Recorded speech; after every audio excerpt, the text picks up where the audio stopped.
Itinapon, Nyurakan. Pinalayas na parang asong ulol. Habang nagpapakasasa sa luho ang asawang taksil at ang ahas na kabit, nakalugmok si Isabel sa putikan. Basura ka lang, palamunin ng pamilya Alba! Nakakapasong sigaw ni Anton. Ngunit sa pagbuhos ng ulan, isang marangyang itim na kotse ang huminto upang sagipin siya. Mula sa pagiging sunod-sunuran, babangon siyang isang reyna para maningil. Handa na ba silang tikman ang bagsik ng kanyang paghihiganti? Wala kang silbi, Isabel. Amoy sibuyas ka, nakakasuka. Umalis ka sa harapan ko bago ko pa malimutang asawa kita. Ang bawat salitang binitiwan ni Anton ay tila mga patalim na bumaon sa dibdib ni Isabel. Mas mahapdi pa sa init ng plansang hawak niya. Tumatagaktak ang pawis sa kanyang noo habang maingat niyang pinaplansa ang mamahaling puting polo ni Anton. Ang regalong pinag-ipunan niya ng 6 na buwan mula sa pagtitinda ng kakanin sa labas ng kanilang subdivision. Ito ang polo na isusuot ni Anton para sa anibersaryo ng Alba Transport, ang kumpanyang binuo nila mula sa wala.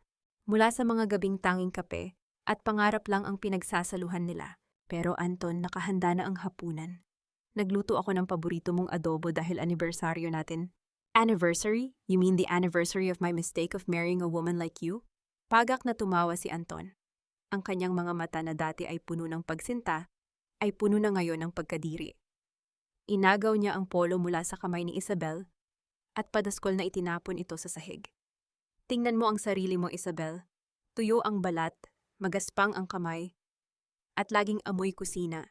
You are a disgrace to the Alba name. Si Clara, siya ang kailangan ko sa tabi ko. She's sophisticated, rich, and she doesn't smell like a wet market. Hindi nakakilos si Isabel. Ang kanyang mga kamay na nanginginig ay nanatiling nakalutang sa hangin. Tila pilit na inaabot ang isang aninong matagal nang wala. Ang sakit ay hindi na lamang emosyonal. Naramdaman niya ang isang matinding kirot sa kanyang puson, isang babala na pilit niyang isinasantabi buong hapon. Dapat kang magpasalamat at pinatira ka pa namin sa bahay na ito ng 5 taon, Isabel. Ang tinig ni Doña Carmen, ang kanyang biyanan, ay pumailan lang mula sa pintuan. Pumasok ang matanda na may dalang maleta. Ang maletang ginamit ni Isabel noong lumuwas siya mula sa probinsya. Pero tapos na ang charity work ng pamilya Alba. Narito na si Clara, ang tunay na reyna ng tahanang ito. Inay, gabi na po. Malakas ang ulan. Pabulong na pakiusap ni Isabel. Ang kanyang boses ay tila isang kandilang malapit ng mamatay. Wala kaming pakialam kung bumagyo pa. Grab your things and leave, now! Sigaw ni Doña Carmen. Hinawakan niya ang braso ni Isabel at pilit itong kinaladkad patungo sa malawak na hagdanan ng mansyon. Walang nagawa si Isabel kundi ang sumunod. Ang kanyang mga paa ay tila gawa sa tingga. Nang marating nila ang pintuan, isang huling sulyap ang ibinigay niya kay Anton. Umaasa siya sa isang maliit na bahagi ng puso nito na baka, kahit papaano, ay maawa ito. Ngunit tinalikuran lamang siya ng asawa habang abala sa pag-aayos ng kanyang buhok sa harap ng salamin. Anton, ang anak natin. Ang bulong na iyon ay hindi na narinig dahil sa lakas ng pagkulog. Isang malakas na tulak ang nagpabagsak kay Isabel sa malamig at basang semento ng driveway. Kasunod nito ang pagtapon ng kanyang lumang maleta na bumukas at nagkalat ang kanyang iilang pirasong damit sa putikan. Ang tunog ng pagsasara ng mabigat na pintong bakal ay tila hatol ng kamatayan sa kanyang 5 taong paninilbihan at pagmamahal. Sa gitna ng hagupit ng ulan, naramdaman ni Isabel ang malapot na likidong dumadaloy sa kanyang mga hita. Ang hapdi sa kanyang puson ay naging isang matinding pagpunit. Napakapit siya sa maputik na lupa, ang kanyang mga kuko ay bumaon sa dumi habang ang kanyang katawan ay nanginginig sa ginaw at pangungulila. Ang mga ilaw ng mansyon ng mga Alba ay unti-unting lumabo sa kanyang paningin, pinalitan ng isang madilim at malungkot na kawalan. Diyos ko, ang anak ko! Sa huling pagkakataon, hinawakan niya ang kanyang tiyan bago tuluyang lamunin ng dilim ang kanyang malay. Sa gitna ng katahimikan ng kalsada, isang marangyang itim na sasakyan ang dahan-dahang huminto sa tapat ng nakahandusay na katawan ni Isabel. Isang lalaking may uban na sa buhok, ngunit bakas ang kapangyarihan sa bawat kilos ang bumaba. May dalang payong na tila sumusugpo sa bagsik ng ulan. Napahinto ang lalaki, ang kanyang mukha, na dati ay matigas ay biglang lumambot at napuno ng hindi maipaliwanag na pait. Nang makita ang mukha ng babaeng nasa putikan. Hanapin ang mga Alba, ang utos niya sa kanyang mga tauhan, Ang tinig ay tila bulong ng isang paparating na unos. Siguraduhin ninyong babayaran nila ang bawat patak ng dugo ng aking anak. Bakit ngayon lang dumating ang lalaking ito? At sapat ba ang yaman at kapangyarihan upang hilumin ang isang pusong winasak ng mga taong itinuring niyang pamilya? Ang bawat patak ng tubig mula sa shower ay hindi na kasing hapdi ng ulan 5 taon na ang nakalilipas. Sa loob ng marangyang suite ng isang 5-star hotel, nakatayo si Isabel sa harap ng salamin. Suot ang isang itim na silk robe na kasing kintab ng kanyang bagong pagkatao. Wala na ang amoy ng sibuyas at kusina. Ang tanging nananatili ay ang bango ng mamahaling pabango at ang lamig ng kanyang mga mata na tila binuo mula sa yelo. Ang mahinang katok sa pintuan ay bumasag sa katahimikan ng silid. President Isabel, ready na ang lahat. Ang tinig ni Lucas ay pumasok, kalmado at puno ng respeto. Sa pagbukas ng pinto, pumasok ang isang lalaking may tindig na kasing tatag ng Nara. Si Lucas ay hindi lamang basta executive assistant. Siya ang naging sandigan ni Isabel sa bawat hakbang ng kanyang pagbangon mula sa putikan. Inilapag ni Lucas ang isang makapal na folder sa mesa. Ang tunog ng papel sa ibabaw ng mahogany ay tila isang babala ng paparating na ganti. "How is the situation, Lucas?" Tanong ni Isabel habang dahan-dahang isinusuot ang kanyang gold watch. Ang kanyang boses ay wala ng bakas ng takot o pag-aalinlangan. "Alba Transport is bleeding, President."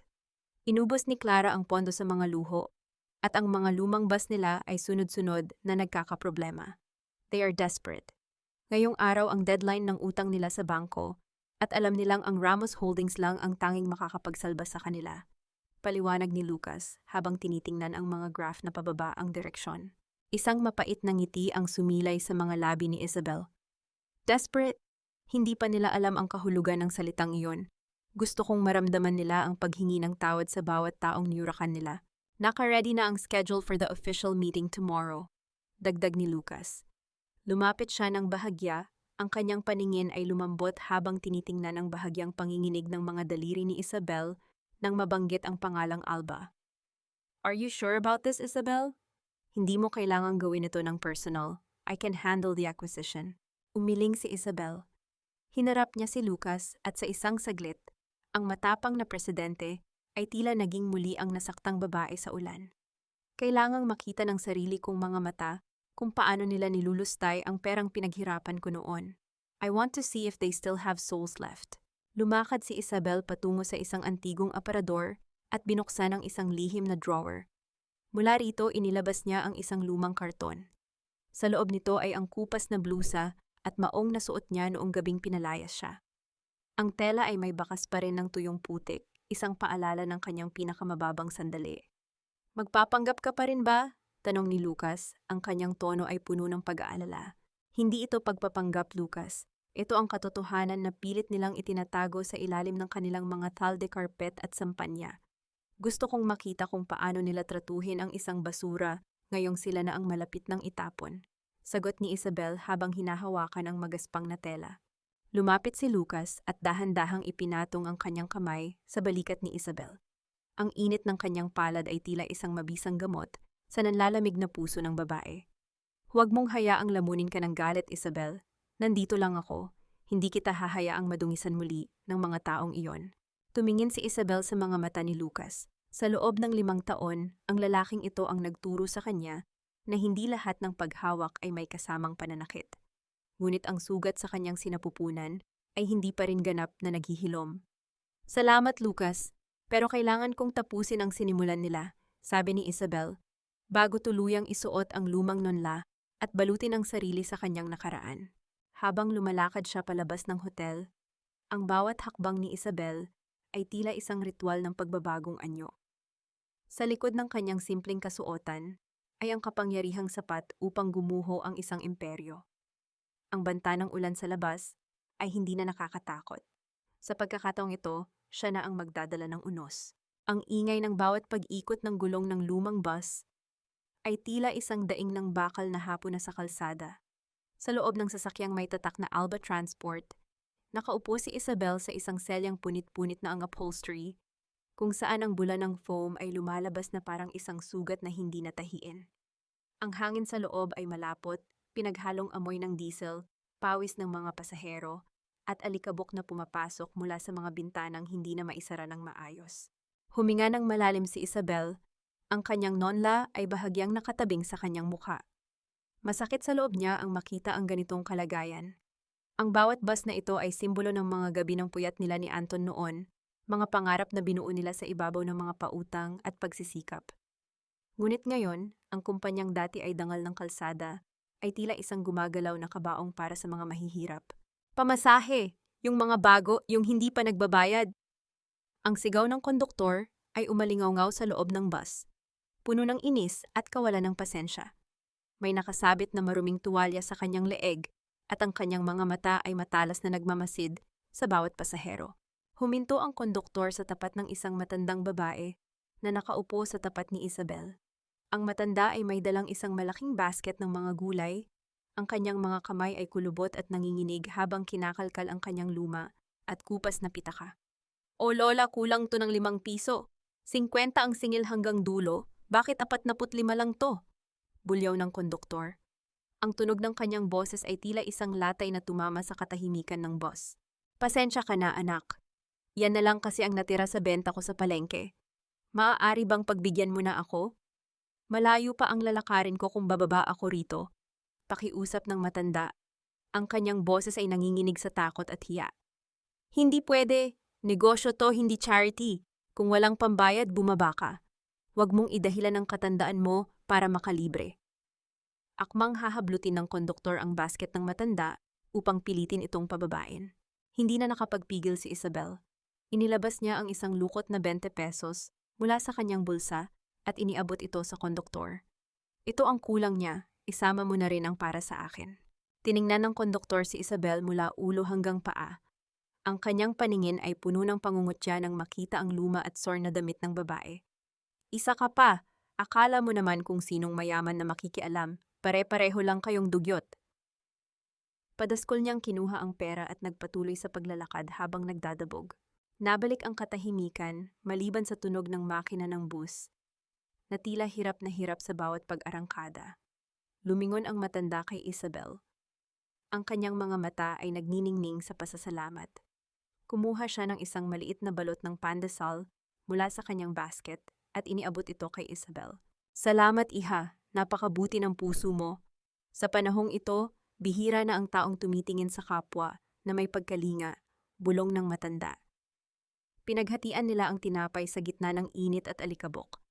Ang bawat kagat ni Isabel ay tila isang paalala sa kanya kung bakit siya narito. Hindi lang ito para sa paghihigante. Ito ay para sa mga taong tulad ng matandang ito na ginigipit ng mga taong walang ibang alam kundi ang magpakasasa sa kapangyarihan. Nang huminto ang bus sa isang malaking terminal, pumasok ang isang lalaking may suot na mamahaling polo shirt, ngunit ang hitsura ay bakas ang pagiging mayabang. Si Tomas ito, ang pinsan ni Clara na ginawang manager ng benta dahil sa palakasan. Ang kanyang bawat hakbang ay puno ng kayabangan, tila siya ang hari ng bumingit na lupaing iyon. Lumingon si Tomas sa paligid. Ang kanyang ilong ay bahagyang nakakunot, na tila may mabahong amoy siyang nalalasahan. Huminto ang kanyang paningin sa hilera ng mga upuan kung saan nakaupo si Isabel. Nakita niya ang isang babaeng nakasuot ng damit mahirap na nakaupo sa bahagi ng bus na itinalaga para sa mga special guests o VIP kahit na ang upuan doon ay kasing dumi rin ng iba. Sino ang nagpapasok sa basurang ito sa VIP section? Ang boses ni Tomas ay puno ng puot. Ang kanyang daliri ay nakaturo ng direkta kay Isabel. Ang katahimikan sa loob ng bus ay biglang naging mabigat. Tila isang bagyong nagbabadyang sumabog. Lumingon ang lahat kay Isabel, na nanatiling tahimik at matuwid ang upo sa ilalim ng kanyang nonla. Ang kanyang puso ay nagsimulang tumibok ng mabilis. Hindi dahil sa takot, kundi dahil sa pananabik sa susunod na mangyayari. Hoy, bingi ka ba? Sabi ko, bakit nandyan ka sa upuang hindi para sa mga tulad mong pulubi? Lumapit si Tomas, ang bawat yabag ng kanyang sapatos sa sahig ng bus ay tila isang hamon na hindi na maaaring talikuran. Ang baho mo, alam mo ba yon? Nakakasuka ang amoy mo, tapos dito ka pa uupo sa VIP section? Ang bawat salita ni Tomas ay tila lason na idinidilig sa loob ng bus. Lumapit siya ng husto kay Isabel. Ang kanyang mukha ay puno ng pandidiri habang iwinawagayway ang kanyang kamay sa harap ng kanyang ilong. Sino ang nagbigay sa iyo ng karapatang maupo rito? Siguro ay pumasok ka lang ng palihim noong hindi nakatingin ang konduktor. Nanatiling kalmado si Isabel. Dahan-dahan niyang kinuha ang isang pirasong papel mula sa kanyang bulsa at iniabot ito kay Tomas. May tiket ako, binayaran ko ang upuang ito ng tama. Kinuha ni Tomas ang tiket ng may halong pag-aalinlangan. Tiningnan niya ito ng maigi at nang makitang totoo ngang para sa VIP section ang hawak ni Isabel, lalong nag-apoy ang kanyang galit. Pakiramdam niya ay nainsulto ang kanyang pagkatao dahil ang isang tulad ni Isabel ay may kakayahang bumili ng tiket na para lamang sa mga mayayaman sa paningin niya. Social climber ka rin pala, no? Saan mo ninakaw ang pambili nito? O baka naman namulot ka lang ng itinapong tiket? Humalakhak si Tomas, isang tunog na puno ng panunuya na sinabayan ng ilang pasaherong nais lamang makiuso. Ang mga basurang tulad mo, hindi nababagay sa loob ng sasakyang may pangalang Alba. Dinudumihan mo lang ang dangal ng kumpanyang ito. Anak, huwag mo naman siyang saktan. Maayos siyang kausap at siya pa nga ang nagbayad ng kulang ko kanina. Pakiusap ng matandang babae, ang kanyang boses ay nanginginig habang hinahawakan ang braso ni Tomas. Huwag kang makialam, matanda. Pareho lang kayong palamunin. Umaswakod ay pamamaitatan sa isang mabilis at marahas na galaw. Itinulak ni Tomas ang matanda pabalik sa upuan nito. Lumingon siya muli kay Isabel at sa harap ng lahat ng mga pasahero, dahan-dahan niyang pinunit ang tiket. Ang tunog ng papel na nagkakahiwa-hiwalay ay tila isang malakas na sampal sa katahimikan ng bus. Pagkatapos ay itinapon niya ang mga maliliit na piraso sa mukha ni Isabel. Ngayon, wala ka ng tiket, wala ka ng ebidensya. Guards. Kaladkarin ang pulubing ito palabas. Hindi lumaban si Isabel nang hawakan siya sa magkabilang braso ng dalawang malalaking lalaki. Hinayaan niyang kaladkarin siya palabas ng bus. Ang kanyang mga paa ay sumasayad sa maduming sahig hanggang sa marating nila ang pintuan.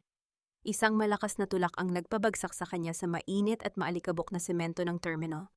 Ang bawat butil ng buhangin ay tila sumusugat sa kanyang balat, ngunit ang mas matinding hapdi ay nagmumula sa kanyang kalooban. Huwag mo nang susubukang bumalik dito kung ayaw mong mabulok sa kulungan. Sigaw ni Tomas bago tuluyang isara ang pinto ng bus. Ang usok mula sa tambutso ay bumuga sa mukha ni Isabel habang mabilis na humaharurot ang sasakyan palayo. Iniwan siyang mag-isa sa gitna ng init ng araw. Dahan-dahang tumayo si Isabel. Pinagpag niya ang alikabok sa kanyang lumang damit, ngunit hindi niya inalis ang kanyang paningin sa papalayong bus. Ang kanyang mga kamay ay dahan-dahang napakuyom. Ang bawat kuko ay bumaon sa kanyang palad hanggang sa maging maputi ang kanyang mga buko-buko. Hindi siya umiyak, ang mga luha ay para lamang sa mga taong wala ng pag-asa, at si Isabel ay puno ng plano. Mula sa kanyang bulsa, inilabas niya ang isang makintab at mamahaling satellite phone, isang bagay na hinding-hindi aakalain ng sinuman na pag-aari ng isang tulad niya.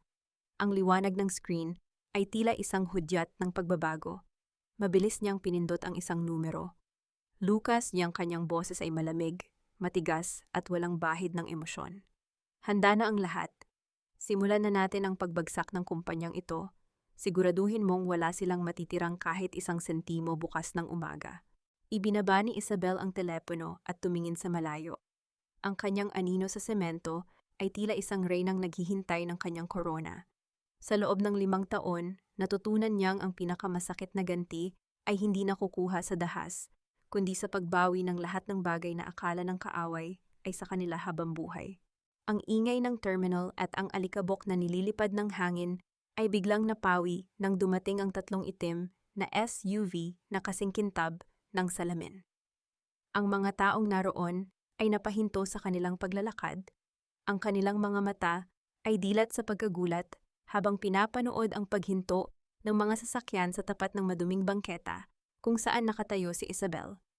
Ang bawat yabag ng mga bodyguard na sabay-sabay na bumaba ay tila isang babala na ang katahimikan ng lugar na iyon ay tapos na. Bumukas ang pinto ng gitnang sasakyan at bumaba si Lucas. Ang kanyang suot na mamahaling suit ay tila isang malaking insulto sa maruming paligid, ngunit ang kanyang pansin ay nakatuon lamang sa isang tao. Nang makita niya ang mga bakas ng alikabok sa mukha ni Isabel at ang kanyang maruming damit, ang mga panga ni Lucas ay nagigting at ang kanyang mga mata ay nag-apoy sa galit na pilit niyang tinitimpe. Isabel? Ang bulong ni Lucas, ang kanyang boses ay puno ng pait at pag-aalala. Hindi niya pinansin ang mga taong nakatingin. Mabilis niyang hinubad ang kanyang suit jacket at dahan-dahang ipinatong ito sa mga balikat ni Isabel. Ang init ng tela at ang pamilyar na bango ni Lucas ay tila isang mainit na yakap na nagpatahimik sa nagngangalit na kalooban ng babae. I'm sorry, I shouldn't have let you go alone. Ayos lang ako, Lucas. Nakita ko na ang kailangan kong makita. Sagot ni Isabel, ang kanyang boses ay mahina, ngunit matatag. Inalalayan siya ni Lucas papasok sa loob ng sasakyan, kung saan ang malamig na hangin mula sa aircon ay agad na nagpalamig sa kanyang balat na kanina pa pinapaso ng sikat ng araw. Sa loob ng tahimik na sasakyan, kumuha si Lucas ng isang puting towel at isang maliit na bote ng tubig. Hindi niya ito ibinigay kay Isabel. Sa halip, siya mismo ang dahan-dahang nagpunas sa mga bakas ng alikabok sa kamay ng babae.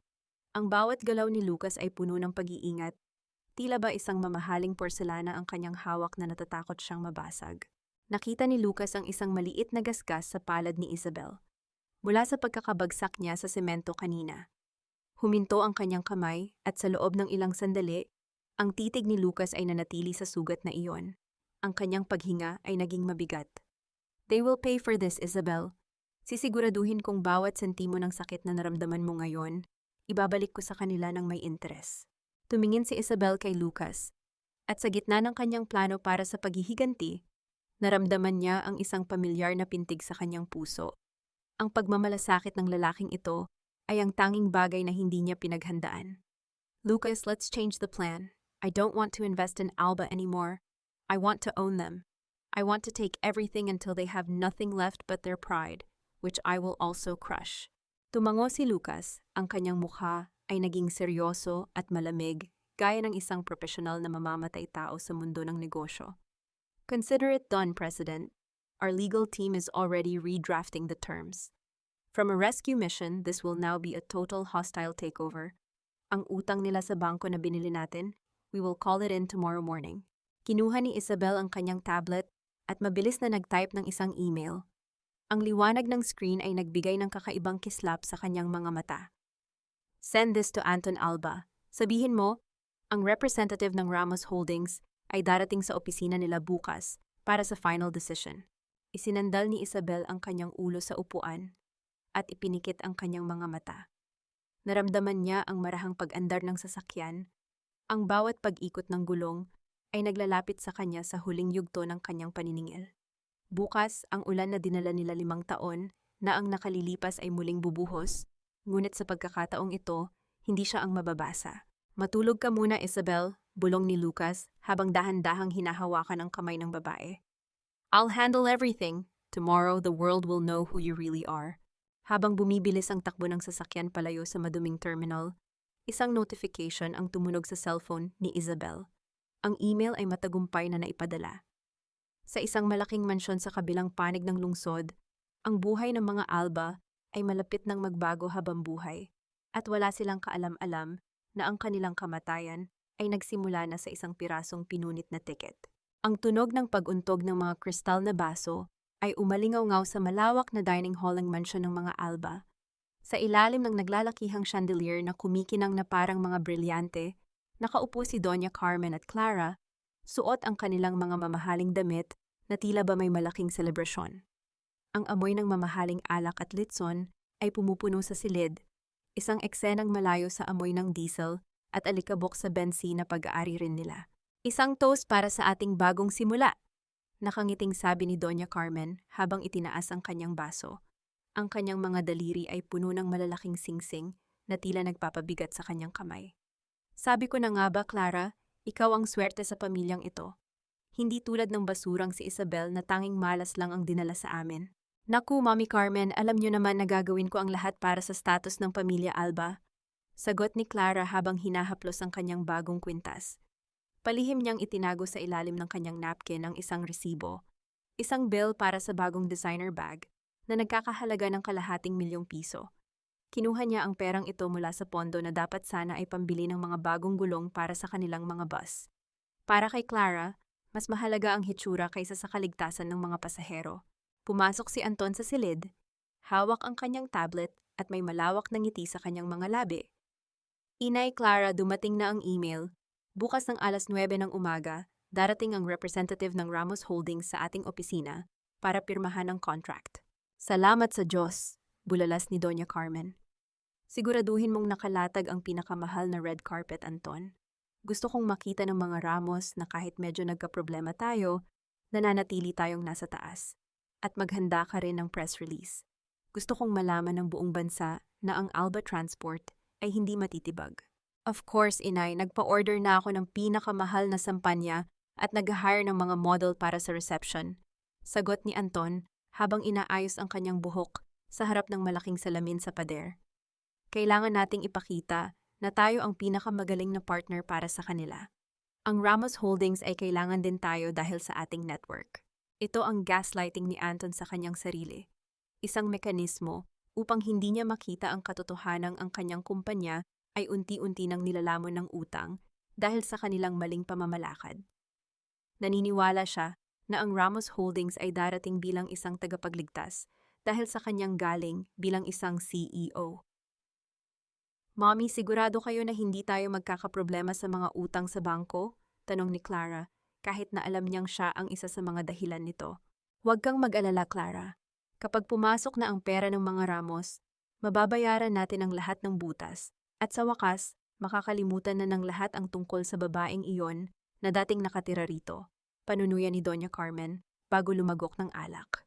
Habang nagtatawanan ang tatlo sa loob ng kanilang palasyong gawa sa buhangin, hindi nila alam na ang bawat luho na kanilang ipinapakita ay tila mga pako na unti-unting itinatanim sa kanilang sariling kabaong.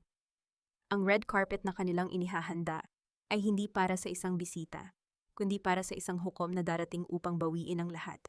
Sa katahimikan ng gabi, ang bawat tawa ni Clara at pagmamalaki ni Anton ay tila isang nakakangilong tunog sa gitna ng isang kumpanyang gumuguho.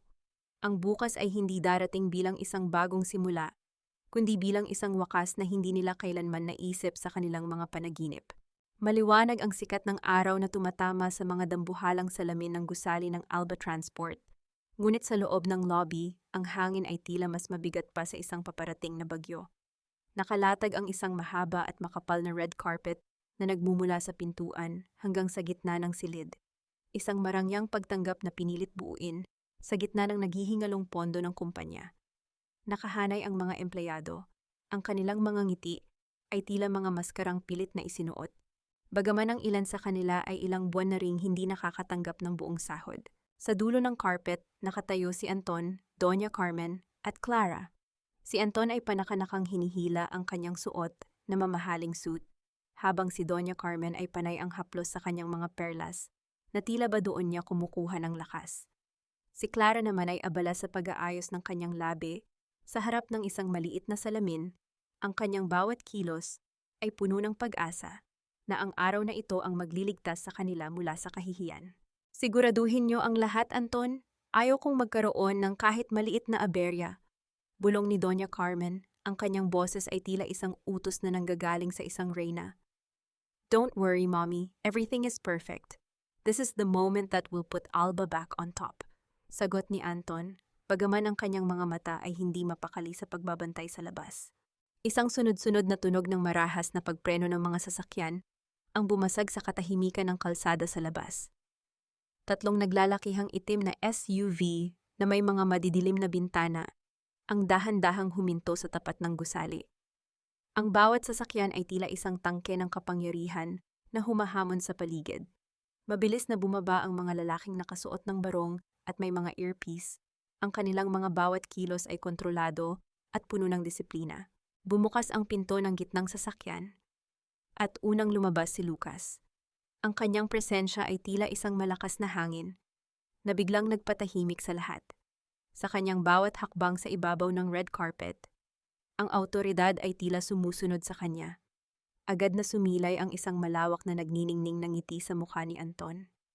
Mabilis siyang lumapit at iniabot ang kanyang kamay. Ang kanyang boses ay puno ng nanginginig na galak. Welcome to Alba Transport, Mr. Lucas. It's an honor to finally meet you. I am Anton Alba, the CEO. Ngunit bago pa man dumapo ang palad ni Anton sa kamay ni Lucas, isang malamig at matigas na harang ang ginawa ng isang bodyguard.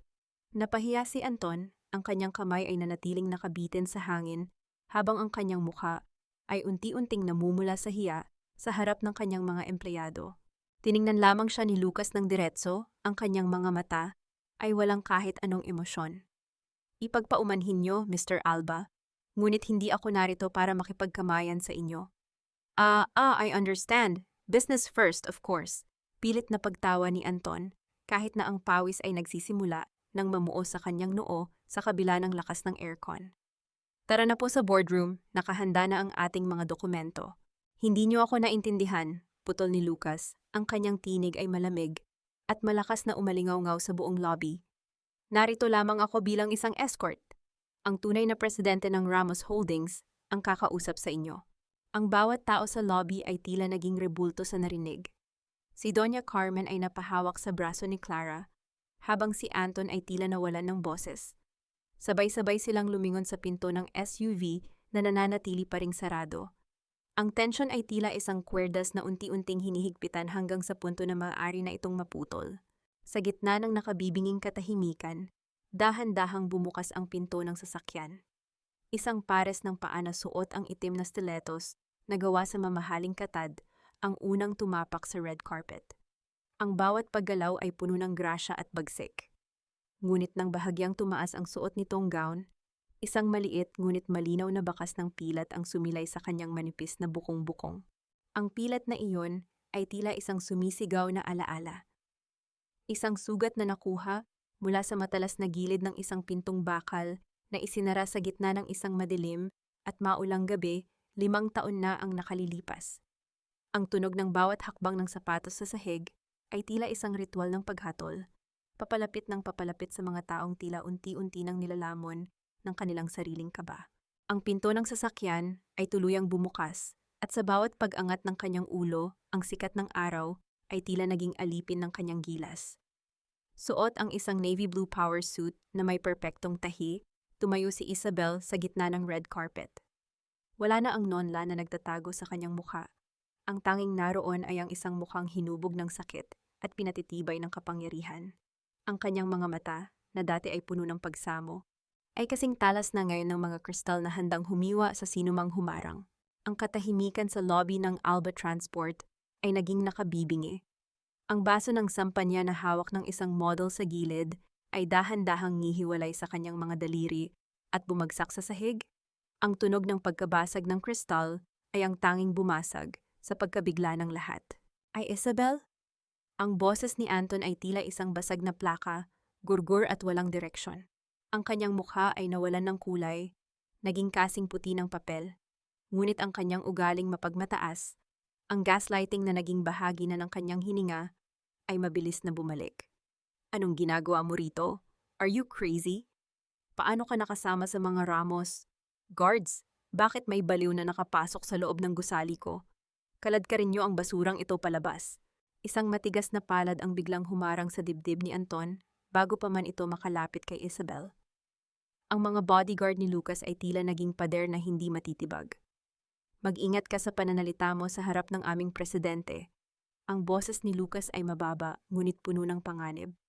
You are talking to President Isabel Ramos, ang tanging may-ari ng Ramos Holdings at ang babaeng hahatol sa kinabukasan nyo. Si Doña Carmen ay napakapit sa kanyang dibdib. Ang kanyang mga mata ay nalilisik sa gulat at hindi maipaliwanag na takot. Si Clara naman ay tila nawala ng lakas sa tuhod. Ang kanyang mamahaling designer bag ay nalaglag sa kanyang paanan nang hindi niya namamalayan. Hindi nagsalita si Isabel. Sa halip, lumakad siya ng dahan-dahan. Ang tunog ng kanyang stiletto sa sahig ay tila isang martilyo na nagpapatibay sa kanyang bawat hakbang.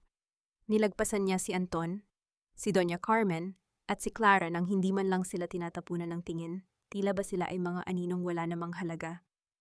Dumiretso siya sa boardroom kung saan ang malaking pintong kahoy ay dahan-dahang bumukas para sa kanya. Pumasok si Isabel at naupo sa pinakaulo ng mahabang mesa, ang upuang itinalaga para sa CEO ng Alba Transport. Sumunod si Lucas sa kanyang tabi, dala ang isang briefcase na tila naglalaman ng mga hatol ng tadhana. Mukhang hindi nyo inaasahan ang inyong bisita.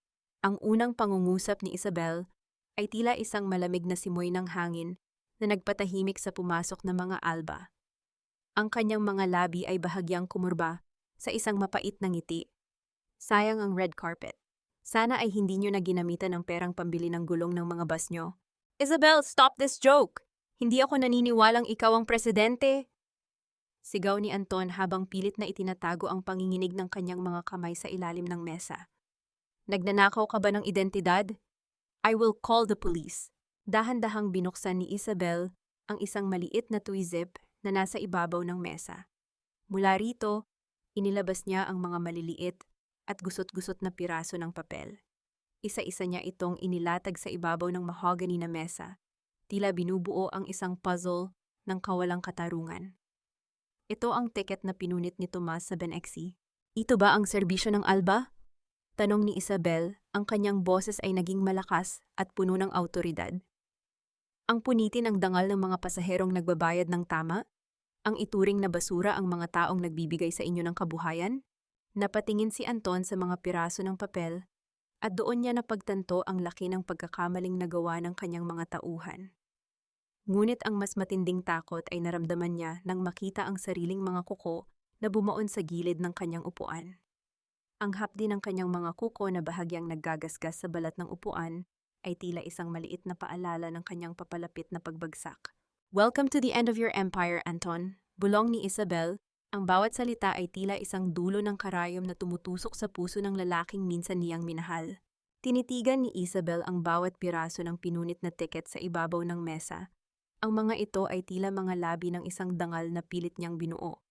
Ang lamig ng aircon sa loob ng boardroom ay hindi sapat upang palamigin ang tensyong namumuo. Sa bawat paghinga ni Anton, maririnig ang mahinang sipol ng hangin sa kanyang lalamunan, isang senyales ng matinding kaba na pilit niyang itinatago sa likod ng kanyang mamahaling suit. Lucas, ipakita mo sa kanila kung gaano kalalim ang hukay na hinukay nila para sa kanilang sarili. Ang utos ni Isabel, ang kanyang boses ay tila isang hatol na walang puwang para sa apela. Inilabas ni Lucas ang isang makapal na asul na folder at isa-isang inilatag ang mga dokumento sa harap ni Anton at Doña Carmen. Alba Transport is not just bleeding, it is dying. Sa nakaraang 5 taon, ang pondo para sa maintenance ng mga bus ay nabawasan ng 70%. Bakit? Dahil napunta ang pera sa mga personal na luho. Ito ba ang sinasabi mong business growth, Anton? Tanong ni Isabel habang itinuturo ang isang audit report. 12 ng mga designer bags na binili sa ilalim ng pangalan ng kumpanya.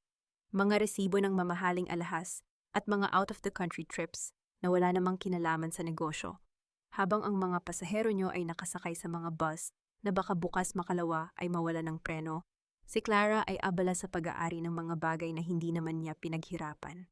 Biglang namutla si Clara. Ang kanyang mga kamay ay nagsimulang manginig habang tinitingnan ang audit report na naglalaman ng kanyang mga lihim na paglustay.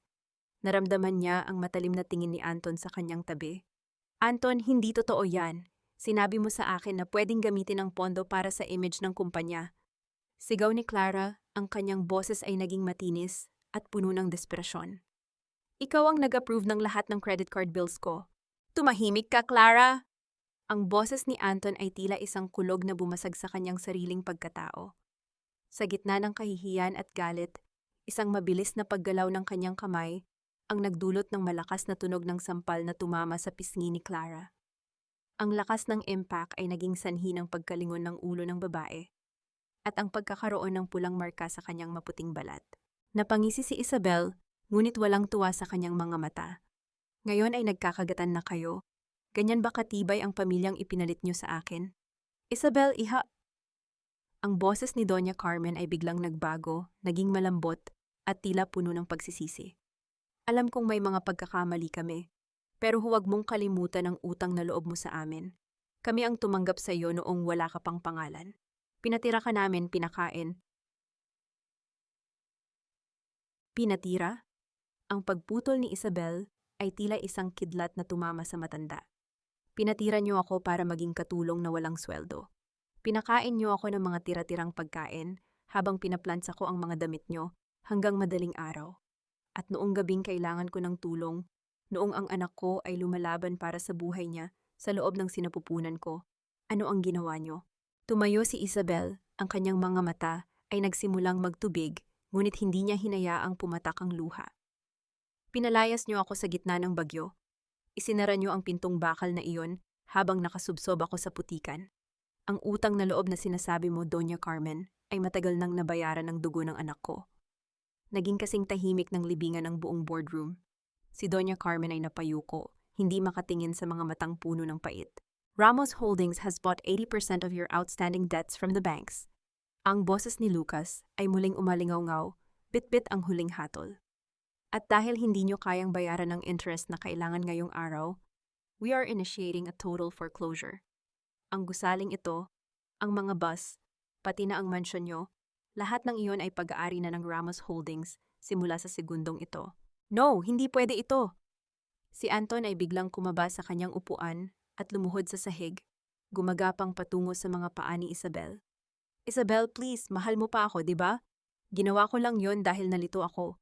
Patawarin mo ako, ibabalik ko ang lahat. Huwag mo lang kaming kunan ng lahat. Tinitigan ni Isabel ang lalaking minsan niyang sinamba. Ang lalaking naging mundo niya noon. Ngunit ang tanging nararamdaman niya ngayon ay isang malalim at malamig na awa. Ang pag-ibig, Anton, ay hindi isang utang na pwedeng bayaran kapag kailangan mo na ng tulong. Bulong ni Isabel habang dahan-dahang iniuurong ang kanyang paa mula sa pagkakahawak ng lalaki. Iniwan ni Isabel ang silid na tila isang reynang tapos na sa paghatol. Ang bawat yabag ng kanyang sapatos ay ang tanging tunog na pumupuno sa pasilyo. Sa loob ng boardroom, naiwan ang tatlong anino ng nakaraan na unti-unti nang nilalamon ng dilim ng kanilang sariling pagkakamali.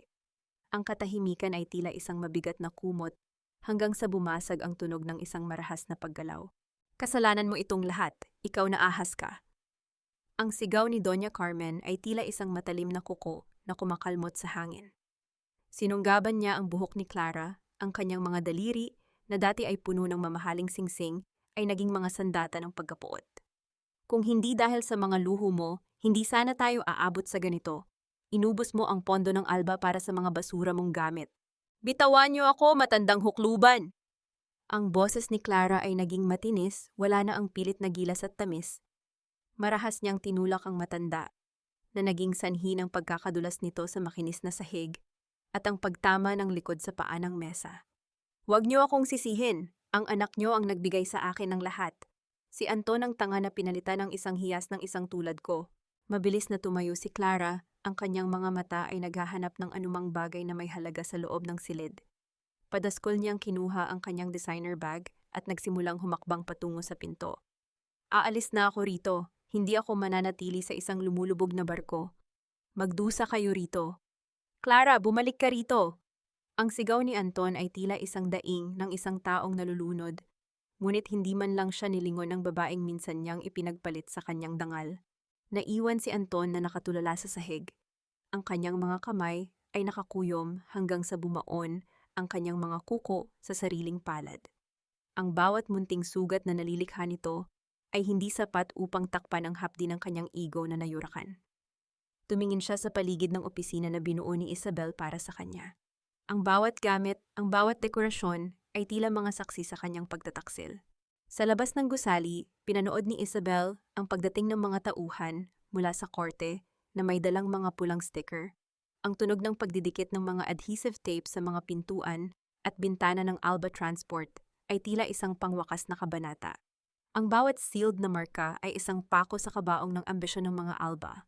President, ready na ang sasakyan, bulong ni Lucas, ang kanyang kamay ay nasa likuran ni Isabel bilang suporta.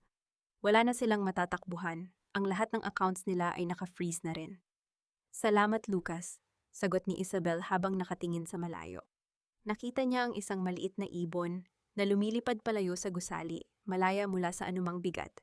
Gusto ko nang umuwi. Gusto ko nang tapusin ang araw na ito. Ngunit sa loob ng gusali, sa madilim na sulok ng executive office, isang kakaibang liwanag ang kumislap sa mga mata ni Anton. Ang kanyang desperasyon ay unti-unti nang nagbabago, naging isang madilim at mapanganib na obsesyon. Kinuha niya ang isang litrato nila ni Isabel noong nagsisimula pa lamang sila at sa isang marahas na galaw, pinunit niya ito sa gitna. Hindi pa tayo tapos, Isabel, bulong ni Anton. Ang kanyang boses ay tila isang nakakangilong tunog ng bakal sa ibabaw ng bato. Kung hindi ka na magiging akin, sisiguraduhin kong wala ring makikinabang sa iyo. Dahan-dahan siyang tumayo, ang kanyang bawat kilos ay puno ng isang mapanirang plano. Habang ang mundo ay nagdiriwang sa pagbagsak ng mga mapang-api, isang bagong panganib ang nagsisimulang mabuo sa ilalim ng mga anino ng naghihingalong imperyo. Nakatayo si Isabel sa tapat ng malawak na bintana ng kanyang hotel suite. Pinagmamasdan ang mga ilaw ng lungsod na tila mga pako ng ginto sa gitna ng kadiliman. Sa kabila ng tagumpay sa boardroom kanina, may isang bahagi ng kanyang kalooban na nananatiling malamig. Ang bawat alaala ng nakaraan ay tila isang multong tumatangging lumisan. Isang sunod-sunod na katok ang bumasag sa katahimikan. Hindi ito ang mahinahon at disiplinadong katok ni Lucas. Ang tunog na ito ay mabilis, nagmamadali at puno ng desperasyon.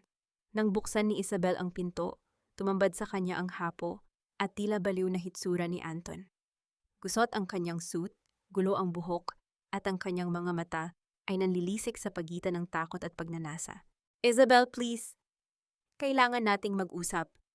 Ang boses ni Anton ay nanginginig habang pilit niyang hinahawakan ang pintuan upang hindi ito maisara. "Alam kong galit ka. Alam kong ginagawa mo lang ang lahat ng ito para parusahan ako. Para makuha muli ang atensyon ko. Mahal mo pa rin ako, hindi ba? Ang lahat ng yaman na ito, ang Ramos Holdings, hindi mo ito kailangan kung wala ako sa tabi mo." Naramdaman ni Isabel ang pag-akyat ng pait sa kanyang lalamunan. Ang bawat salita ni Anton ay tila isang maruming kamay na pilit humahaplos sa kanyang sugat. "Umalis ka na, Anton. Wala na tayong dapat pag-usapan." "Huwag kang magmalinis, Isabel. Alam kong ako pa rin ang tinitibok ng puso mo." Biglang sigaw ni Anton habang pilit niyang itinutulak ang pinto upang makapasok. "Sino ang lalaking kasama mo? Si Lucas? Isang tauhan lang siya. Hindi kanya kayang mahalin gaya ng ginawa ko." Sa gitna ng kaguluhan, naramdaman ni Isabel ang biglang pag-ikli ng kanyang hininga. Ang bawat sigaw ni Anton ay tila nagpabalik sa kanya sa madilim na pasilyo ng mansyon ng mga Alba. Ang tunog ng pagsasara ng pinto, ang lamig ng ulan, ang hapdi ng pagkawala ng kanyang anak. Nagsimulang manginig ang kanyang mga daliri, isang reaksyon ng kanyang katawan na pilit niyang itinatago sa loob ng 5 taon. Ngunit bago pa man makahakbang papasok si Anton, isang matatag na kamay ang humawak sa kanyang balikat at marahas siyang inilayo sa pintuan. Si Lucas, na galing lamang sa kabilang kwarto upang kumuha ng mga papeles, ay lumitaw na parang isang kuta ng seguridad. "Bitawan mo ako! Sino ka ba?" bulyaw ni Anton habang pilit kumakawala sa pagkakahawak ni Lucas. Hindi sumigaw si Lucas. Sa halip, ang kanyang boses ay mababa, malalim at puno ng panganib na tila isang kulog sa malayo. "Huwag mong dungisan ang babaeng nirerespeto ko ng iyong maruming presensya. Tapos na ang panahon ng pananakit mo sa kanya, Anton. Sa susunod na lumapit ka, sisiguraduhin kong hindi ka na makakatayo muli." Sa isang mabilis ngunit kontroladong paggalaw, binitawan ni Lucas si Anton ng may puwersa na naging sanhi ng pagkakabunggo nito sa pader ng pasilyo. Ang takot ay tuluyang mababakas sa mukha ni Anton nang makita ang determinasyon sa mga mata ni Lucas. Mabilis siyang tumalikod at tumakbo patungo sa elevator, iniwan ang kanyang natitirang dignidad sa sahig ng hotel.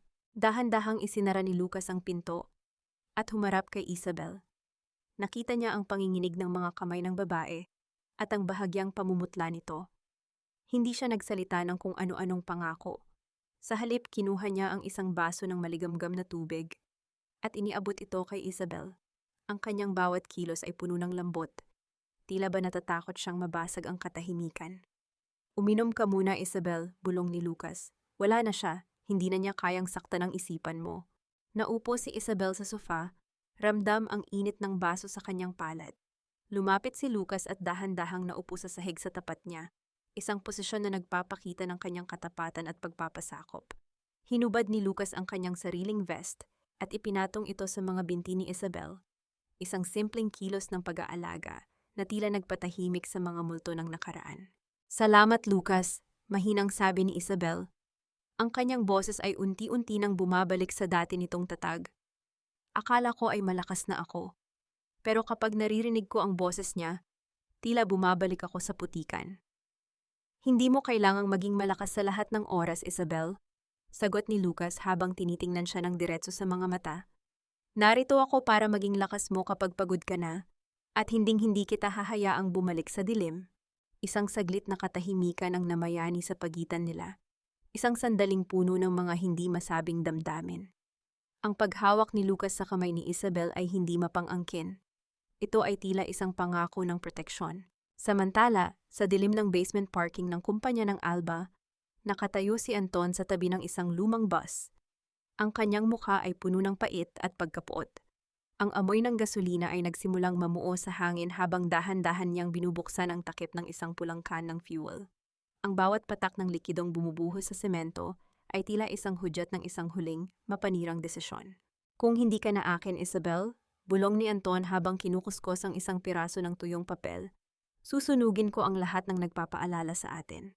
Ang sikat ng araw sa sumunod na umaga ay tila may dalang bagong pag-asa. Ngunit para sa gusali ng Alba Transport, ito ay simula ng isang malawakang paglilinis. Wala na ang mga bastos na konduktor at mga bodyguard na tila mga goons. Pinalitan sila ng mga security personnel ng Ramos Holdings na may maayos na tindig at disiplina. Ang bawat sulok ng terminal ay dahan-dahang nililinis. Ang amoy ng luma at maduming basahan ay napapalitan ng bango ng disinfectant at kaayusan. Sa loob ng opisina ng Human Resources, nakaupo si Tomas sa isang malamig na silyang bakal. Ang kanyang mukha na dati ay puno ng kayabangan ay tila nalanta na parang tuyong dahon. Ang kanyang mga kamay ay hindi mapakali sa kanyang kandungan at ang bawat patak ng pawis mula sa kanyang noo ay tila isang mabigat na pasanin. Nang bumukas ang pinto at pumasok si Isabel kasama si Lucas, biglang tumayo si Tomas at halos mabuwal sa kanyang pagmamadali. President Isabel, ma'am, patawad po. Hindi ko po talaga alam na kayo yan. Ang boses ni Tomas ay nanginginig, puno ng pagsamo na tila isang asong naliligaw. Nagkamali lang po ako ng akala. Please, wag niyo po akong tanggalin. May pamilya po akong binubuhay. Nagtatrabaho lang naman po ako ng maayos. Hindi agad sumagot si Isabel. Naupo siya sa tapat ni Tomas. Ang kanyang mga mata ay nanatiling malamig at walang emosyon. Binuksan ni Lucas ang isang laptop at iniharap ang screen kay Tomas. Doon ay malinaw na makikita ang kuha ng CCTV sa terminal, ang eksena kung saan marahas na pinunit ni Tomas ang tiket ni Isabel at ang panunulak niya sa matandang babae. Maayos na trabaho ba ang tawag mo rito, Tomas? Tanong ni Isabel, ang kanyang tinig ay mababa, ngunit bawat salita ay tila isang latay. Ang sakta ng isang matandang walang kalaban-laban, ang ituring na basura ang mga pasaherong nagbibigay sa iyo ng sweldo. Hindi mahalaga kung sino ako noong araw na yon.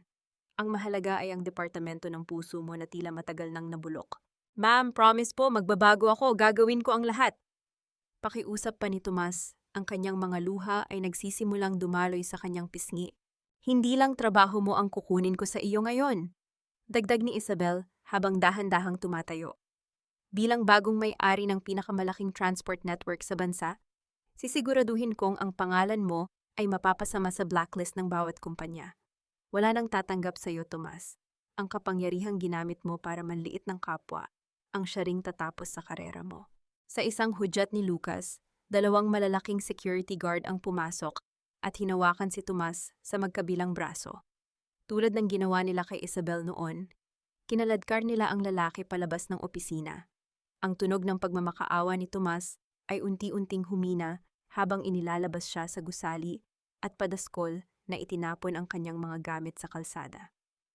Ang bawat hakbang ni Tomas palayo ay tila isang pag-uulit ng kasaysayan, ngunit sa pagkakataong ito, ang hustisya ang siyang sumulat ng dulo. Habang naglalakad si Isabel sa pasilyo, palihim siyang nag-abot ng isang envelope kay Lucas. Ipaabot mo ito sa matandang babae na kasabay ko sa bus kahapon.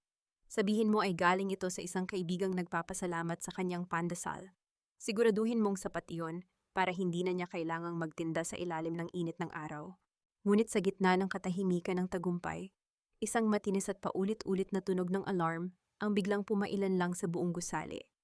Ang mga pulang ilaw sa kisame ay nagsimulang kumislap ng mabilis, isang hudyat ng panganib na nagmula sa kailaliman ng basement parking. Ang bawat empleyado ay nagsimulang magkagulo, at ang amoy ng usok ay dahan-dahang pumasok sa mga aircon vents. Napatigil si Isabel, ang kanyang puso ay biglang kinabahan. Lumingon siya kay Lucas, na agad siyang hinila patungo sa emergency exit. President, kailangang lumabas na tayo. May sunog sa ilalim. Ang bawat sigaw ng mga tao at ang tunog ng nagkakagulong mga yabag ay tila isang babala na ang gabi ng paniningil ay hindi pa tapos. Sa kailaliman ng gusali, ang apoy na sinindihan ng dispersion ay nagsisimula ng lumamon sa lahat ng bagay na dinaraanan nito. Ang bawat hininga ni Isabel ay tila isang pakikipaglaban sa makapal at maitim na usok na unti-unting lumalamon sa kailaliman ng basement parking. Sa kabila ng panganib, hindi siya nagpatinag. Sa tulong ng liwanag mula sa flashlight ni Lucas, narating nila ang sulok kung saan nagmumula ang apoy. Doon, sa gitna ng mga naglalagablab na tumpok ng mga lumang dokumento at tulo ng gasolina, nakatayo si Anton, isang anino ng lalaking dati ay kinatatakutan at minahal ni Isabel. Ang hitsura ni Anton ay tila isang baliw na nawalan ng lahat ng katinuan. Ang kanyang mukha ay puno ng uling, ang kanyang mga mata ay nanlilisik habang hawak ang isang silver na lighter. Sa kanyang paanan ay ang mga huling ebidensya ng kanyang pandarambong sa kumpanya, na ngayon ay nagiging abo na. Anton, itigil mo na ito! Ang sigaw ni Isabel, ang kanyang boses ay nanginginig hindi dahil sa takot, kundi dahil sa matinding habag sa taong nasa harap niya. Wala ka nang mababago sa ginagawa mo. Mas lalo mo lang sinisira ang sarili mo. Wala na akong pakialam, Isabel. Halakhak ni Anton, isang tunog na puno ng desperasyon at pait. Itinaas niya ang lighter, ang maliit na apoy nito ay sumasayaw sa tapat ng isang bukas na can ng gasolina. Ibinigay ko ang lahat para sa Alba. Ngayong kinuha mo ang lahat sa akin, sisiguraduhin kong wala ka ring makukuha kundi abo. Kung hindi ka na magiging akin, walang makikinabang sa iyo. We will burn together, Isabel. Sa sandaling iyon, tiningnan ni Isabel ng diretso si Anton. Sa halip na manginig gaya ng dati, naramdaman niya ang isang kakaibang katahimikan sa kanyang puso. Ang lalaking ito, na dati ay tila isang higante sa kanyang paningin, ay isa na lamang maliit at kaawa-awang bata na nagtatapon ng tantrum dahil nawala ang kanyang laruan. Hindi kita sasamahan sa impyernong ginawa mo para sa sarili mo, Anton. Ang boses ni Isabel ay naging malamig at matatag. Ang pag-ibig ko sa iyo ay matagal nang namatay sa ulan. At ang apoy na yan, hindi niyan mabubura ang katotohanang ikaw ang sumira sa sarili mo. Nang makita ni Anton ang kawalan ng takot sa mga mata ni Isabel, lalong nag-apoy ang kanyang galit. Akma niyang bibitawan ang lighter sa tapat ng gasolina, ngunit bago pa man ito dumapo sa semento, isang mabilis na paggalaw mula kay Lucas ang bumasag sa plano ng kamatayan. Sa isang tumpak na sipa, tumalalsik ang lighter palayo at gumulong sa ilalim ng isang sasakyan bago pa man ito makalikha ng malaking pagsabog. Sa isang iglap, dambahan ng mga security personnel at mga bumbero ang basement. Ang tunog ng mga yabag ng mga pulis ay umalingaw-ngaw sa buong paligid habang mabilis na idinidirekta ang mga hose ng tubig sa naglalagablab na tumpok. Hindi na nakapalag si Anton nang dambahan siya ng 2 pulis at idinikit ang kanyang mukha sa malamig at maduming semento ng parking lot. Ang malamig na tunog ng pag-lock ng kongsotam sa kanyang mga kamay ay tila huling hatol ng tadhana. Habang dahan-dahan siyang itinatayo ng mga pulis, huminto sila sa tapat ni Isabel. Ang mukha ni Anton ay puno ng luha at uling, ang kanyang bibig ay bumubuka-buka, ngunit walang salitang lumalabas, kundi ang pira-pirasong pagsamo. Hindi mo ako pinatay noon, Anton. Bulong ni Isabel. Ang bawat salita ay tila isang pako na itinitanim sa huling pagkakataon. Pero ikaw ang sumira sa sarili mo ngayon. Ang bawat sentimong ninakaw mo, ang bawat taong niyurakan mo, dito ang hantungan mo, sa dilim. Pinanood ni Isabel ang pagkaladkad kay Anton patungo sa naghihintay na sasakyan ng pulis. Ang asul at pulang ilaw ng wangwang na tumatama sa pader ng basement ay tila isang makulay na pagtatapos sa isang madilim na kabanata ng kanyang buhay. Napahawak siya sa braso ni Lucas. Ramdam ang panginginig ng kanyang sariling katawan na unti-unti nang humuhupa. Tapos na, Isabel, bulong ni Lucas. Ang kanyang palad ay mainit na nakapatong sa kamay ng babae. Wala na ang multo, malaya ka na. Tumingala si Isabel at sa kabila ng usok at dilim sa loob ng basement, naramdaman niya ang unang simoy ng tunay na kalayaan. Ang imperyong Alba ay naglalaho na sa apoy, ngunit sa mga abo nito, isang bagong buhay ang handa ng sumibol. Sa harap ng mansyon ng mga Alba, na dati ay simbolo ng karangyaan at kapangyarihan, nakaparada ang ilang sasakyan ng pulis at mga kinatawan mula sa bangko. Ang tunog ng mga yabag ng mga lalaking naka-uniforme na labas-pasok sa malaking pintong bakal ay tila isang martilyo na nagpapaguho sa huling kuta ni Doña Carmen. Ang mga kapitbahay na dati ay yumuyukod sa takot ay naroon ngayon sa labas ng gate, pabulong na nag-uusap habang pinapanood ang pagbagsak ng mga mapagmataas. Hindi niyo pwedeng gawin ito. Akin ang bahay na ito. Ako ang may-ari ng Alba Transport. Ang bulyaw ni Doña Carmen ay pumailan lang, puno ng desperasyon at hiyang hindi niya matanggap. Kinaladkar siya ng mga tauhan ng korte palabas ng kanyang sariling sala. Ang kanyang mamahaling gown ay gusot-gusot na at ang kanyang buhok na laging maayos ay nakalaylay na ngayon sa kanyang muka. Pilit niyang niyayakap ang isang malaking Hermes bag, isang peking gamit na binili niya gamit ang perang ninakaw sa kumpanya, ngunit marahas itong kinuha ng isang sheriff. Ma'am, may court order po kami. Lahat ng ari-arian sa loob at labas ng mansyong ito ay naka-freeze na para pambayad sa utang nyo sa Ramos Holdings. Ang boses ng sheriff ay malamig, walang bahid ng awa. Sa kabilang bahagi ng garden, nahuli si Clara na pilit tumatakas dala ang dalawang malalaking maleta. Ngunit bago pa man niya marating ang kanyang kotse, hinarang na siya ng mga pulis. Clara Santos, you are under arrest for complicity in embezzlement and taltasan ng pondo ng kumpanya, ang deklara ng opisyal. Bitawan niyo ako, wala akong kinalaman sa mga utang ni Anton, biktima lang din ako rito. Ang matinis na sigaw ni Clara habang pilit kumakawala sa mga posas. Ngunit ang kanyang mga luha ay walang silbi sa harap ng mga ebidensyang nakalap ni Lucas. Ang kanyang mga pangarap na maging reyna ng Alba ay naglaho na parang bula sa gitna ng ingay ng mga sirena ng pulis. Napaupo si Doña Carmen sa mismong kalsada sa labas ng kanyang gate. Ang semento ay mainit at maalikabok. Ang mismong lugar kung saan niya itinulak si Isabel 5 taon na ang nakalilipas. Nakapalibot sa kanya ang ilang plastic bag na naglalaman ng kanyang mga luma at mumurahing damit. Ang tanging bagay na pinayagan siyang dalhin. Wala ni isa sa kanyang mga kaibigang elite ang sumagot sa kanyang mga tawag. Ang bawat isa sa kanila ay tila naglaho nang mabatid na wala na siyang kapangyarihan. Isang batang marungis ang dumaan sa harap ng matanda.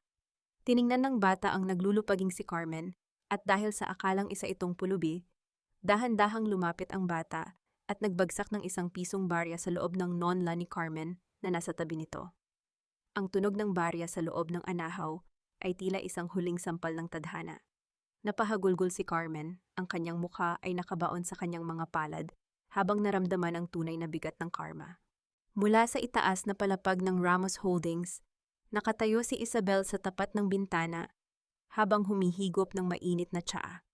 Mula rito, ang buong lungsod ay tila isang tahimik na painting. Wala siyang nararamdamang tuwa sa pagbagsak ng mga Alba, kundi isang malalim na pakiramdam ng katarungan. Ang bawat sugat sa kanyang puso ay nagsisimula na ring maghilom, hindi dahil sa ganti, kundi dahil sa katotohanang ang katotohanan ay lumabas na. President, tapos na ang lahat. Ang boses ni Lucas ay banayad. Pumasok siya sa silid dala ang isang dokumento. Ang pangalang Alba Transport ay formal ng binura sa listahan ng mga kumpanya. Ibinaba ni Isabel ang kanyang baso at humarap kay Lucas. Ang ngiti sa kanyang mga labi ay hindi na kasing pait ng dati. Salamat, Lucas. Ngayon maaari na nating simulan ang pagbuo sa Phoenix Lines. Ang kumpanyang hindi lang maghahatid ng tao, kundi magbibigay ng dignidad sa bawat biyahero. Ang bawat piraso ng kanyang nakaraan ay tila mga abo na inililipad na ng hangin palayo. Ang dilim ng gabi ay dahan-dahang napapalitan ng liwanag ng isang bagong umaga, kung saan ang bawat hakbang ay hindi na puno ng galit, kundi ng pag-asa. Sa loob ng 3 taon, ang mga bakas ng ulan at putik ay tuluyan ng natuyo, pinalitan ng isang mahaba at payapang tag-araw. Ang kumpanyang Phoenix Lines ay naging simbolo ng bagong pag-asa sa bawat terminal. Ang mga bus nito ay hindi na lamang mga bakal na naglalakbay, kundi mga kanlungan ng dignidad. Ang bawat matanda na sasakay ay inaalalayan ng mga konduktor na may ngiti, at ang bawat pasahero ay itinuturing na mahalagang panauhin, anuman ang suot nilang damit. Sa isang madilim at masikip na selda sa loob ng pambansang bilangguan, nakaupo ang isang lalaking tila kinalimutan na ng mundo. Ang buhok ni Anton ay mahaba na at puno ng uban, ang kanyang mga mata ay walang ibang tinitingnan, kundi ang bitak sa semento ng pader. Bawat hapon, umaasa siya sa tunog ng pagbukas ng bakal na pinto para sa isang bisita, ngunit tanging ang tunog ng mga susi ng gwardya ang kanyang naririnig. Ang lalong nagpapahirap sa kanya ay hindi ang rehas, kundi ang katotohanang walang sinuman kahit ang kanyang ina o si Clara ang nagtangkang alalahanin ang kanyang pangalan. Ang paglimot ni Isabel ang naging pinakamabigat na parusa. Ang hindi pagbisita nito ay patunay na wala na siyang kahit katiting na puwang sa buhay ng reynang minsan niyang sinira. Malayo sa ingay ng lungsod, sa isang baybaying dagat kung saan ang mga alon ay tila bumubulong ng mga lihim ng kapayapaan, nakatayo si Isabel. Ang kanyang puting bestida ay banayad na tinatangay ng hangin at sa kanyang mukha ay mababakas ang isang kakaibang ningning. Wala na ang bigat sa kanyang mga balikat. Dahan-dahan niyang hinaplos ang kanyang lumalaking tiyan. Ang buhay na nasa loob niya ay simbolo ng kanyang ganap na muling pagsilang. Naramdaman niya ang marahang pagyakap ni Lucas mula sa likuran. Ipinatong ni Lucas ang kanyang malalapad na palad sa ibabaw ng kamay ni Isabel na nasa kanyang tiyan at sa katahimikan ng pagsikat ng araw, ang dalawang puso ay nag-usap nang walang kailangan pang sabihin. Ang pag-ibig ni Lucas ang naging tulay ni Isabel upang mahanap ang kapatawaran. Hindi para sa mga taong nanakit sa kanya, kundi kapatawaran para sa kanyang sarili dahil sa pananatili sa dilim ng napakahaba. Handa ka na ba, Isabel? Bulong ni Lucas, ang kanyang labi ay dumapo sa balikat ng asawa. Handa na ako, Lucas. Tapos na ang lahat ng paniningil. Ang tanging natitira na lang ay ang pagmamahal. Nakangiting sagot ni Isabel habang nakatingin sa abot tanaw. Ang kwento ni Isabel Ramos ay hindi lamang kwento ng paghihigante. Ito ay paalala sa bawat babaeng nakaranas na maapi at mabalewala. Ang tunay na halaga ng isang babae ay hindi kailanman nasusukat sa uri ng damit na suot niya, sa yaman ng pamilyang kanyang pinasukan, o sa opinyon ng mga taong mapagmataas. Ang tunay na ningning ay nagmumula sa lakas ng kanyang puso na bumangon mula sa bawat pagkadapa, sa kanyang kakayahang gawing hagdan ang bawat pagkakataon ng pag-api, at sa tapang na piliin ang kapayapaan sa gitna ng bawat unos. Sa dulo ng bawat madilim na gabi, laging may naghihintay na bukang liwayway. At para kay Isabel, ang araw na iyon ay hindi na muling lulubog.